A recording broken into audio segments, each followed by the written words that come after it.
Chérie, je vais appeler l'ostéo. J'ai mal au coude. Je crois que je me suis déplacé un truc là, hein.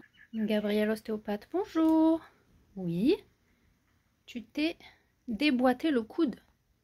Mais déboîté, tu veux dire l'articulation, elle est déformée? T'as eu un accident? Ah non, ah, t'as forcé et t'as mal au coude. D'accord. Oui, oui, dans ces cas-là, oui, on peut prendre rendez-vous, hein, y a pas de souci. Alors, je vais me permettre une petite rectification par rapport à ces termes qui sont très souvent utilisés. Déboîter un peu moins souvent, mais ça arrive qu'on m'appelle en me disant je me suis déboîté l'épaule. En réalité, déboîter, c'est que vraiment l'os est sorti de son articulation, les ligaments ont été distendus. Ça demande un passage par la case urgence et hôpital, hein. Ça ne se remet pas comme ça en ostéopathie. C'est pour ça que quand on me dit déboîter, je pose toujours la question, j'essaie vraiment de creuser si c'est vraiment déboîté. Après, le mot déplacer, ça c'est beaucoup plus couramment utilisé. Malheureusement, ça a été pas mal aussi entretenu par pas mal de professionnels. Et c'est un peu dommage parce que du coup, ça entretient l'idée qu'il faut absolument faire craquer pour remettre en place ou replacer l'articulation. Ce qui se passe en réalité, c'est un petit peu différent. Notre articulation, elle ne va pas être décalée vraiment visuellement, elle ne va pas se déplacer. Ce qui se passe, c'est qu'on va avoir une perte de mobilité.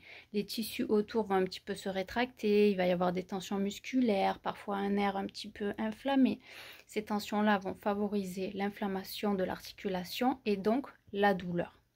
Ce qui se passe par exemple au niveau d'un coude, ça peut se jouer sur de la micromobilité, c'est ce qu'on travaille en ostéopathie. Si mon coude il fait flexion-extension, que j'arrive pas à aller au maximum de la flexion, je m'arrête là. Là, on est sur la mobilité générale, ça se voit, le coude il fait pas un mouvement normal. Mais sur de la micromobilité, visuellement, le mouvement il va pas donner l'impression d'être freiné. Mais il y a des tensions, par exemple là au niveau du triceps, le muscle de derrière qui peut être tendu et faire qu'à chaque fois qu'on plie le coude, eh ben, lui derrière il tire en sens inverse et à force de faire le mouvement, ça va s'inflammer.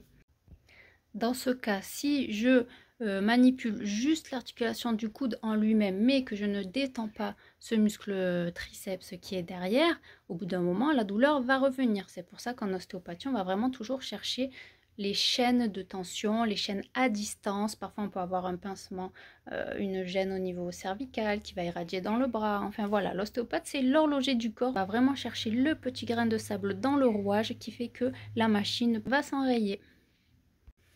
Alors du coup, vous me direz, faire craquer, ça sert à quoi? En fait, ce qui se passe dans les techniques où on fait craquer, qui sont des techniques que moi je n'utilise pas, puisque je me suis vraiment orientée dans les techniques plus douces, mais je vous donne le principe. En fait, ce qui compte dans ces manipulations-là, c'est la vitesse d'action sur une amplitude très faible.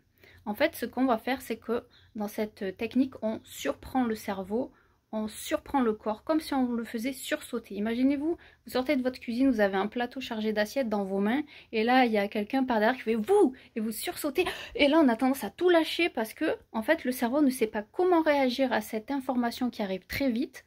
Et du coup, il préfère tout lâcher pour être prêt au cas où s'il faut fuir. Ben, ça se passe un peu pareil au niveau articulaire. Donc en surprenant comme ça le corps, le cerveau ne sait pas comment réagir et du coup, au pourtour de l'articulation, il va faire relâcher les tissus.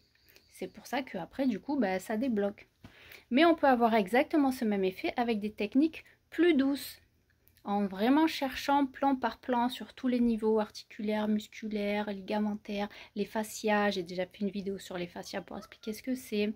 Je peux avoir aussi une approche énergétique dans ma pratique. Voilà, tout ça, ça permet de soulager la douleur et sans faire craquer.